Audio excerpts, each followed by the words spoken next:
Hey guys, welcome back to the Tech Chat, where today I'm answering even more of your weird and wonderful comments. So let's get straight to it. Rainier says he's currently torn between the Asus Zenbook UX310 and MacBook Air. Between those two, I would go for the UX310. The MacBook Air hasn't been updated in years. The hardware is really quite old now. But on a wider topic, actually, I went to see Microsoft yesterday at their offices. They invited me along in London to look at some of their tech, just have a bit of a product demo. I had to go with Microsoft HoloLens and Surface Book and the Surface Pro Studio, things like that. But one thing I can't talk about, but maybe I can at least sort of hint towards, is if you can hold out for a few months. This is not necessarily a first-party thing from Microsoft, but there's going to be something very interesting and I think very disruptive, I hate using that word, but I'm going to use it anyway, in the low end, as in like sort of £300 to £600 laptop space, because currently I think there's just such a gap in the market. You get some great really low end like 199, 249 Chromebooks and really low end laptops, but like they're not great, but they're good value for money. But then there's not really a laptop I could really happily recommend that's less than 650, 700 pounds. So there's nothing really in that sort of 3 to 6 category, which most people I think their budgets fit into. Because so many people go into, say, a Best Buy or a Currys here in the UK and buy some piece of crap that has a mechanical old slow hard disk and a TN panel. You know, they're rubbish laptops.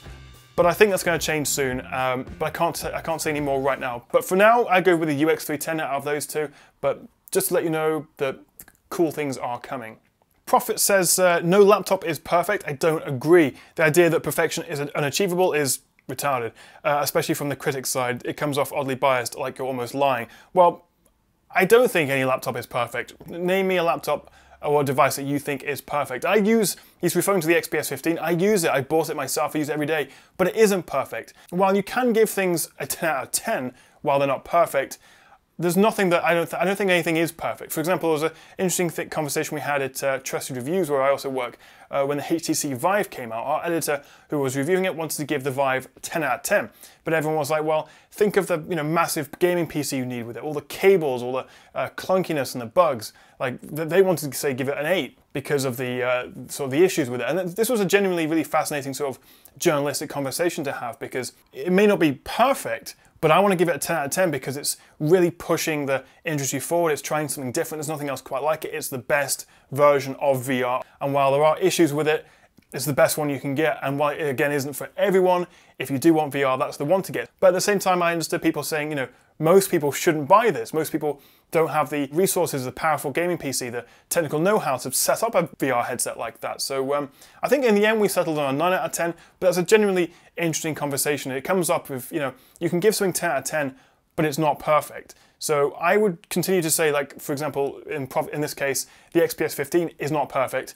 I would probably give it a 9 out of 10, but it is as close to a 10 as any product I've seen for quite a long time. But I genuinely don't think anything is perfect. There's always room for improvement. Patrick James asks if I can suggest a phone around the price range of the OnePlus 3T, which has the same specs or better for a student. The 3T right now I think is the best bang for buck phone in that price range. You can get the 3T for about £400, $450. Although I wouldn't buy one right now because OnePlus, I reckon, will be releasing, or at least unveiling, the OnePlus 5, the sequel, in maybe a month or so, I think June. The reason for OnePlus 3T to OnePlus 5 is because apparently 4 is bad luck in China. So the 3T is a great phone. I still highly recommend it, but if you can wait a bit, I would, because I think the 5 is just around the corner. In terms of alternatives, there's other phones like the Honor 8 Pro, which is surprisingly good, and that's about £470. You also have older flagships. You could get the Galaxy S7 now for less than that, actually, so that's not a bad shout. Luis says, this is the best review I've ever seen in my life. That's high praise, even though it was a buying guide video and I didn't actually review anything, but fair enough. Johnny Boy Z says, I paid more attention to your keyboard changing colors than what you were saying, which is why I got rid of any fancy RGB keyboard, and now I have one with no backlight because I felt it was too distracting. I'm too boring to listen to. Everything else is too distracting, so that's why I got rid of it. Number One Viper says, the Lenovo P2 is a better option than the Moto G5, which I recently reviewed. And actually, it almost is a better option. The Lenovo P2, I think, is one of the most underrated phones of 2017. It has a 5,100 milliamp hour battery, which gets you about 3 days of battery life. It's absolutely insane, and all that for about £199. Now, the pricing can vary quite a lot. You only get that great price on the UK Mobile Network 3, but it is unlocked. But the P2 is fantastic. It's got a beautiful screen, camera's a bit rubbish, but the battery life, there's nothing else out there that has the battery life like the Lenovo P2. And it's such a shame not enough people are talking about it. I'm guilty as well. Hey, I didn't actually review it on my channel. We did on the Trusted Reviews channel, and we're really impressed with it. Our old deputy editor actually gave up his old iPhone 6, I think he had, and bought a P2 because he didn't see the benefit in paying stupid money for flagships like these anymore, because you could get such a great phone with decent specs and such a phenomenal battery life for, you know, less than 200 quid, which is absolutely insane. So for now, if you want my advice, it's either the Moto G5 or the Plus if you can spend an extra 50 quid or so, or the Lenovo P2. For under sort of 250, those are the best two phones I reckon you can buy right now. Hitman Absolution says that, well, I don't think you liked the video. Captain America ironically asks why I'm using dollars and not British sterling in my titles when I talk about prices, even though he's a Londoner, but his name's Captain America. Okay, basically my biggest audience on YouTube is the US. I think number 2 now is actually India, followed by the UK. I am from England, and while me saying £200 to you may mean something, most people, the vast majority, will appreciate dollars more. So in some of my titles, I might say, you know, best so-and-so for under $1,000 or $500.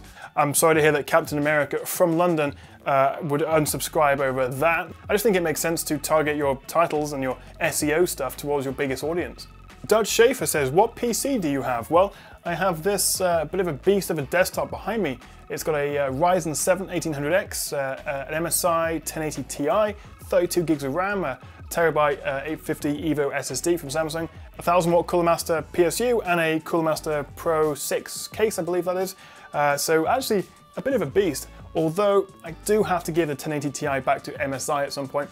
I am currently planning a 1080 Ti versus 1080 video specifically for 4K PC gaming. What's the difference? Do you have to go out and spend that ridiculous amount of money for a Ti, or can you sort of live with a normal 1080? I say live with a normal 1080, that's like first world problems, right?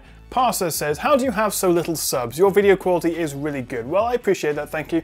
I'm just about to hit 100,000 in the next couple of days. By the time you watch this, I may have just gone over 100K, and I will be doing something special for it, not one of those just boring, thank you guys so much for subscribing, because you know, that's what everyone does, and obviously I do appreciate you subscribing, but you don't want a whole video of me saying, oh, it's all down to you guys, because actually it's all down to me. If I didn't make these videos, I wouldn't have, no, I'm joking. But I'll do something more interesting, like how I make these videos. There's a few little things that I'm not sure you know about, but in the way I make videos, I actually script quite a lot of it. I also read off a teleprompter sometimes, not on this video. I'll do a bit of a studio tour, which I've never got around to, I'm really sorry. I might do that, plus like how I make my videos as a bit of a 100K special. But I appreciate that I deserve more. That's very kind of you, Parser.